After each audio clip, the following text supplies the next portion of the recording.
Bab 19 Kakak sepupunya Xia Qing adalah dia. Qin Lang sedang berkeliling di kampus sendirian. Pada saat ini, Xia Qing datang meneleponnya dan Qin Lang menjawabnya.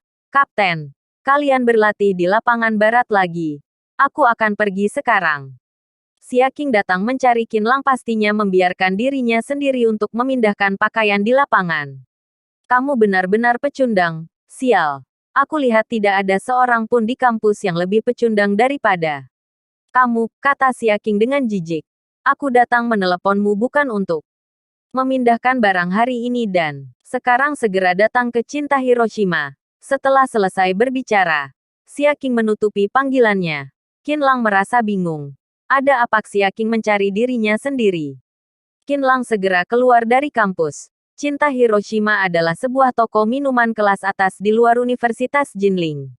Secara umum, mahasiswa dari Universitas Jinling yang memiliki sedikit uang juga akan pergi ke sana.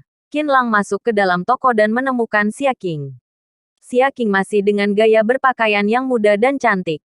Dia mengenakan celana jeans, sepatu datar, rambut yang berwarna-warna dan berdandan riasan yang menawan. Kapten, apakah hanya kamu sendirian? Tanya Qin Lang dengan kaget. Apakah tidak bisa jika aku sendirian? Jawab Xia Qing dengan kesal, Tuan. Minuman apa yang ingin Anda pesan? Seorang pelayan melangkah maju dan bertanya dengan hormat. Tidak perlu bertanya padanya. Dia belum pernah ke sini. Xia Qing berkata kepada pelayan. Berikan dia cappuccino. Xia Qing meminum kopi sambil melihat Qin Lang. Di dalam pikirannya, dia juga segera memeriksa apakah Qin Lang sesuai dengan rencananya atau tidak. Namun, Qin Lang merasa tidak nyaman ketika Xia Qing menatapnya seperti ini. Dia selalu merasa bahwa Xia Qing pasti ada tujuan yang aneh untuk meminta dirinya sendiri datang. Mata Xia Qing menunjukkan senyuman dan tampaknya sangat puas dengan Qin Lang. Aku akan memberitahukanmu secara langsung. Xia Qing menatap Qin Lang dan berkata, kali ini, aku datang mencarimu untuk meminta bantuanmu. Aku ingin kamu menjadi pacar dari kakak sepupuku. Pacar? Qin Lang sedikit tercengang. Qin Lang pernah mendengar darinya bahwa kakak sepupunya Xia Qing sudah tua dan masih belum menikah. Sedangkan keluarganya sangat mendesaknya. Seolah-olah masih seorang wanita yang cantik.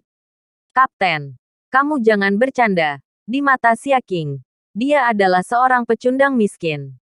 Bagaimana mungkin dia bisa membiarkan dirinya sendiri menjadi pacar dari kakak sepupunya? Siapa yang punya waktu untuk bercanda denganmu? Xia Qing memelototi Qin Lang. Kakak sepupuku tidak punya permintaan lain untuk pacarnya.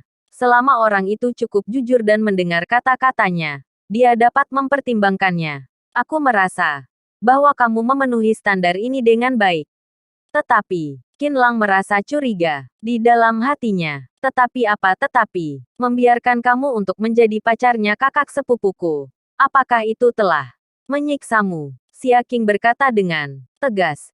Jika ada sesuatu kata yang ingin diucapkan, telanlah ke dalam perutmu dan baik-baiklah untuk menjadi pacar kakak sepupuku. Oke. Kamu bisa duduk di sini dulu dan kakak sepupuku akan datang nanti. Tunjukkanlah lebih baik. Setelah selesai berbicara, Xia Qing mengambil ponselnya dan keluar dari dalam toko untuk menelepon kakak sepupunya. Halo, kakak sepupu. Apakah kamu sudah sampai? Segera.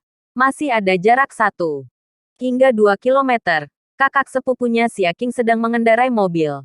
Aku meminta kamu untuk menemukan seseorang untukku. Apakah kamu sudah menemukannya? Aku sudah mencarinya dan sekarang dia di dalam Cinta Hiroshima. Xia Qing berkata dengan penuh bangga. Kakak sepupu, aku menjamin bahwa orang yang kutemukan untukmu cukup pecundang. Di dalam kampus kami, tidak ada orang yang lebih parah darinya. Jika kamu bertemu dengannya di jalan besar, kamu pasti tidak menyangka bahwa dia adalah seorang mahasiswa dan pastinya mengira dia bekerja di lokasi konstruksi mana untuk memindahkan batu bata. Begitu.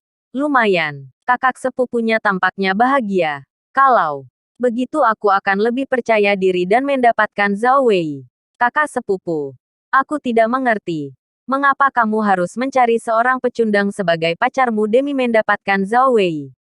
Bukannya kamu bisa mendapatkan Zhao Wei dengan menggerakkan jari tanganmu? Xia Qing sedikit tidak mengerti dengan cara kakak sepupunya. Pengalamanmu masih sedikit. Zhao Wei itu adalah seorang manajer yang berpenghasilan jutaan yuan. Selama setahun dan jauh lebih kuat daripada kekuatanku. Meskipun dia menyukaiku.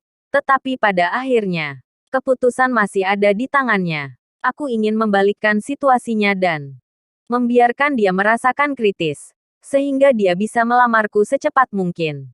Tetapi mengapa kamu harus mencari seorang pecundang? Xia Qing masih tidak bisa memahaminya. Gadis bodoh. Pikirkanlah.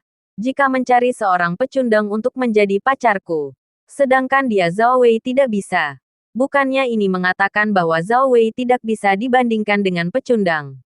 Hati Zhao Wei akan merasa sangat nyaman. Sehingga dia akan lebih mencintai aku dan juga itu akan mempercepat kecepatan perkembangan kami berdua. Oh. Kakak sepupu, kamu pintar.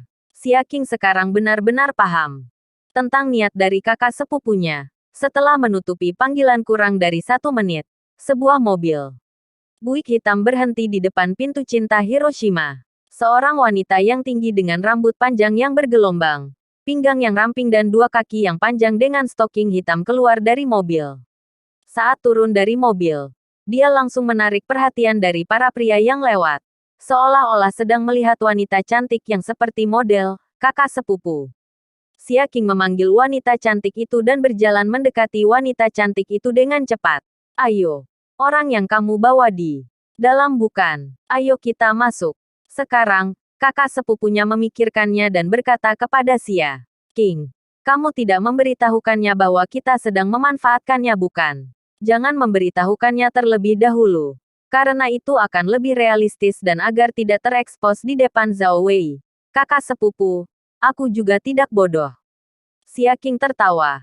Hanya saja berpikir bahwa kakak sepupu harus berpacaran dengan pecundang miskin yang seperti dia. Aku benar-benar merasa tidak pantas untukmu. Tidak apa-apa, kakak sepupunya tampaknya cukup tenang. Manfaatkan dia dalam beberapa hari ini dan setelah aku mendapatkan Zhao Wei. Orang itu juga tidak akan memiliki nilai lagi. Pada saat itu, aku akan mencampakkannya. Aku berharap orang yang kamu cari tidak terlihat begitu jelek. Lagi pula, aku harus menghadapinya dalam waktu beberapa hari ini. Dia terlihat cukup tampan. Ayo kita masuk sekarang. Setelah selesai berbicara, Xia Qing dan kakak sepupunya berjalan masuk ke dalam toko. Qin Lang, kakak sepupuku sudah datang. Kamu masih duduk di sini untuk minum. Teriak Xia Qing setelah Qin Lang mendengarnya. Dia segera berdiri dan berbalik. Ketika melihat kakak sepupunya, Qin Lang tercengang. Orang itu adalah manajer lobi yang mempersulitnya di Citibank pada saat itu. Ketika Yang Siki melihat bayangan punggung Qin Lang, dia juga merasa bahwa pria yang ditemukan oleh adik sepupunya benar-benar pecundang. Tetapi ketika dia melihat wajah Qin Lang dan menyadari bahwa dia adalah pria di bank pada hari itu, dia merasa terkejut. Pada hari itu, dia secara pribadi mendengar manajer operasional berkata bahwa kartu tertinggi itu adalah milik Qin Lang sendiri. Itu juga menunjukkan bahwa aset Qin Lang setidaknya 30 juta yuan. Setelah itu, dia juga mencari tahu dengan manajer operasional untuk menanyakan kekayaan Qin Lang. Berdasarkan informasi dari kata-kata manajer operasional, Yang Siki menilainya sendiri bahwa kekayaan Qin Lang tidak dapat dibayangkan. Orang di depannya adalah orang yang super kaya dan Yang Siki sedikit kewalahan. Halo, Yang Siki menunjukkan rasa hormat di matanya dan sikapnya relatif lebih rendah. Datang dan tarik kursi untuk kakak sepupuku. Apakah kamu punya mata atau tidak? Kata Xia Qing sambil menatap Qin Lang. Tidak. Aku akan melakukannya sendiri. Yang Siki menghentikan Xia Qing dengan tatapannya. Kemudian menarik kursinya sendiri dan duduk. Xia Qing merasa sedikit aneh. Ada apa dengan kakak sepupunya? Bukannya Qin Lang adalah seorang pecundang miskin. Ada apa jika aku mengatakannya? Bukannya kamu menginginkan pacar yang jujur dan penurut? Bukannya aku hanya menunjukkan betapa jujur dan menurutnya anak ini? Mengapa kamu tampaknya tidak senang? Seharusnya kakak sepupunya ingin memperlakukan Qin Lang lebih baik terlebih dahulu, kemudian menangkapnya, sehingga Qin Lang akan lebih terkontrol untuk kedepannya. Kakak sepupu, Izinkan aku memperkenalkannya untukmu. Namanya Qin Lang, seorang mahasiswa di kampus kami. Dia sangat jujur dan aku rasa itu cocok denganmu. Xia Qing menatap kakak sepupunya dengan senyuman yang jahat di wajahnya. Ketika melihat Qin Lang tidak tahu apa-apa, Xia Qing merasa sangat bahagia. Anak ini masih belum tahu bahwa dirinya sendiri dan kakak sepupunya sedang memanfaatkannya bukan. Apakah mengira kakak sepupunya benar-benar tertarik padanya? Saat kakak sepupunya mencampakkannya, lihatlah bagaimana dengan ekspresinya nanti. Xia Qing memperkenalkan kakak sepupunya kepada Qin Lang lagi. Kemudian dia mulai memesankan beberapa buah dan makanan penutup. Tetapi karena ada begitu banyak tamu hari ini, pelayan tidak pernah datang melayaninya. Qin Lang, untuk apa kamu masih bengong di sini? Cepat pergi, tanya ada apa yang terjadi di sana. Xia Qing menepuk meja sambil memelototinya, dan bertanya apa yang sedang terjadi. Kamu duduk saja. Saya akan pergi melihatnya, kata Yang Siki dengan cepat. Jika membiarkan orang yang super kaya untuk bertanya kepada pelayan, sedangkan mereka berdua duduk, Yang Siki merasa sangat ketakutan. Xia Qing menarik Yang Siki yang hendak ingin berdiri. Kakak sepupu, duduklah.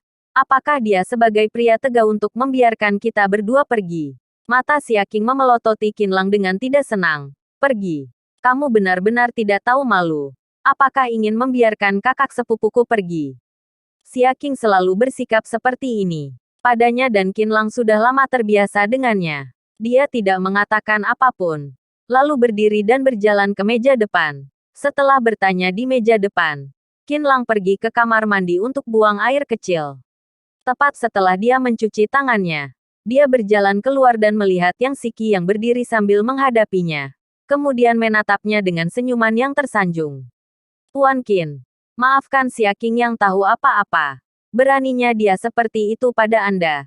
Saya mewakilinya untuk meminta maaf kepada Anda, kata Yang Siki dengan panik. Tidak apa-apa. Xia Qing selalu memperlakukan aku seperti ini dan aku juga tidak merasa keberatan. Qin Lang tersenyum dan kembali menatap mata Yang Siki lagi. Apakah kamu sudah tahu dengan identitasku? Qin Lang ingat bahwa terakhir kalinya dia pergi, Yang Siki masih tidak percaya bahwa dia sebenarnya adalah generasi kedua yang super kaya. Yang Siki mengangguk. Meskipun dia tidak tahu identitas Qin Lang, tetapi dia yakin bahwa Qin Lang adalah generasi muda yang kaya dengan kekayaannya yang tak terbayangkan.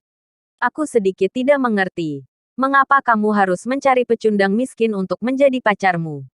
Tanya Qin Lang dengan heran. Hah, ini Yang Siki tidak tahu bagaimana untuk menjawabnya kali ini. Jika Qin Lang tahu bahwa dia ingin memanfaatkannya untuk mengejar salah satu orang, semuanya ini akan berakhir. Qin Lang jauh lebih kaya daripada Zhao Wei. Yang Siki berpikir bahwa kali ini sangat mungkin adalah sebuah kesempatan. Jika dia mendapatkan Qin Lang, dia akan terbang jauh, lalu melangkah ke dalam keluarga kaya untuk menjadi nyonya muda yang kaya.